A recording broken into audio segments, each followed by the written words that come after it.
ওই ড্রাইভার কইতে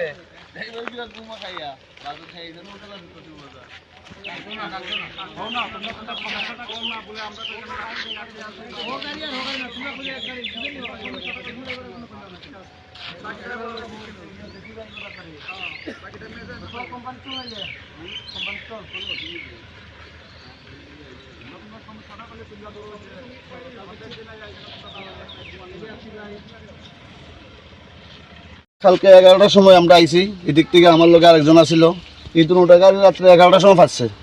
এদিকে 2 কিলোমিটারের ভিতরে কোনো হোটেল নাই, কোনো রেস্টুরেন্ট নাই, কিচ্ছু নাই। এরা খুব বিভ্রান্তি রয়েছে, প্রায় 1-150 গাড়ি।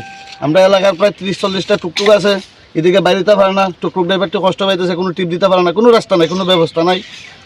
সরকারের কোনো দোষ নাই, কোম্পানি কোনো রেসপন্স করে না। আমরা কোম্পানির যাই, কোম্পানি এদিকে গেলে পরে এরা তালা মেরে কই যায় গিয়া আয় না, তো কোম্পানি এই রাস্তার বলে বিল পাইছে না, টাকা পাইছে না, এরা কাজ করতে পারতো না। এরকম স্টেটমেন্ট দেয় কোম্পানি। এরা এরকম আমরা গিয়া সকালবেলা যাওয়ার পরে এরকম দিছে। সকালবেলা এরা আইসে না, আমরা 2-3 বার ফোন করছি, ফোন করার পরে কইছে 5টার সময় বলে আয়া গেছে। এরা বলে 5টার সময় বলে সকালবেলা আয়া গেছে, কিন্তু আমি নিজে আমার লাইভ দেখো, আমি রাত্রেবেলাও লাইভ করে গেছি। রাত্রে 11:30 থেকে 2 টাকার এরকম কষ্ট পাইতেছে। কি আর খানে, কি আর কিছু, কোনো চা, কোনো ব্যবস্থা নেই। খেয়ে দিবে কেন? খেয়াল করবো এরা, ড্রাইভারটা খেয়াল করেনি, কোনো খেউ করেও না, করতে চায়ও না। কিন্তু এই রাস্তাটা যে এরকম হয়েছে, এখন এটা আমরা কিতা করতে পারি? কিতা করলে ঠিক করতে পারবো? আমরা কি নিজের টাকা দিয়ে ঠিক করতাম না কিতা করতাম? এটা কোম্পানি আমরা বুঝাই হয়ে যাক। কোন এলাকাতে এই সমস্যা? এটা রাধানগর শ্রীপুর এলাকা, শ্রীপুর বাজার থেকে। যে রাস্তাটার সমস্যা হয়েছে কোন রাস্তাটা? এটা ন্যাশনাল হাইওয়ে 208 NH। আচ্ছা, কত মিটার রাস্তার এই হাল? রাস্তার প্রায় 15 মিটার, 15-20 মিটার হইব একটা জায়গা, আর বাকি সাইড মোটামুটি ভালো আছে। এটা প্রায় 15 দিন ধরে এরকম ডেইলি এখানে 4-5টা গাড়ি ফাঁসে। এই বর্ষার মৌসুমে কি মানে গাড়ি চলাচল? আমি নিজের প্যাকেট থেকে 2000 টাকা দিয়ে গাড়ি উঠাই দিছি, ঠিক করাই দিছি রাস্তা।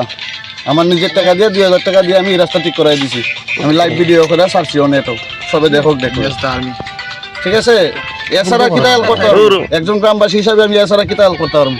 এটা তো আমার বাবা তো সেন্ট্রাল গভর্নমেন্টে চাকরি করে না যে আমি ডেলি আমার নিজের টাকা দিয়ে ঠিক করে দিব, ঠিক না? এটাই আর বাকি তো ড্রাইভাররা জিজ্ঞাসা করে। এখানে কতটি গাড়ি লরির আটকা পড়ছে? গাড়ি প্রায় 50-60 হইব। আচ্ছা, পুরো লাইন আছে, আপনি দিয়ে গেলে দেখতে পারবেন, পুরো লাইন আছে। গতকাল বৃষ্টির পর থেকে এই সমস্যা? বৃষ্টির আগের থেকে। আচ্ছা, কালকেও গাড়ি ফাঁসছে বৃষ্টির আগের থেকে। আপনারা কি চাইবেন? আমরা চাই কোম্পানি আয়া দেখক, দিকে এরা উড়াই যোগ, ড্রাইভারটির উদ্ধার করুক, বাসাক, ড্রাইভারটির উদ্ধার করুক, বাসাক। এরা তো কালকে কোন কোম্পানি এটা কাজ? কোম্পানির নামটা তো আমার মনে নাই, ওই আসানসোল ক্যাম্পের সামনে জিত কোম্পানি বোধহয়, জিত কোম্পানি। এই রাস্তা মেইনটেনেন্স নিয়ে তাদের কোনো হেলদোল নাই? মেইনটেনেন্স তো একটা ন্যাশনাল হাইওয়ে পরে ওইলে পরে একটা কোম্পানি 5 বছর পর্যন্ত মেইনটেনেন্স দিয়া দেয়, তারপরে পিডব্লিউ কাছে হ্যান্ড ওভার করে। কতদিন হয়েছে এই রাস্তাটা কাজ? এই রাস্তা হয়েছে 2 বছর, 1.5 বছর না, কমপ্লিট হয়েছে না, 2020 থেকে কাজ চলছে। কমপ্লিট হওয়ার পরে 1-1.5 বছর হইব, কমপ্লিট করে সাকসেস করে উদ্বোধন করে গাড়ি চলে। আর এই প্রথম বর্ষাতেই আবার ভাঙ্গা শুরু হয়েছে। এখানে ছোট বড় থেকে শুরু করে সব যান চালকদের এই সমস্যা। কোনো টুকটুকও যাইতে পারে না, খালি বাইক দিতে পারে।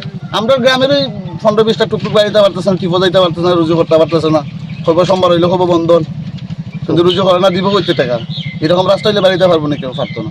কি নাম আপনার? আমার নাম নয়ন দাস, এলাকার বাসী। এলাকার বাসী।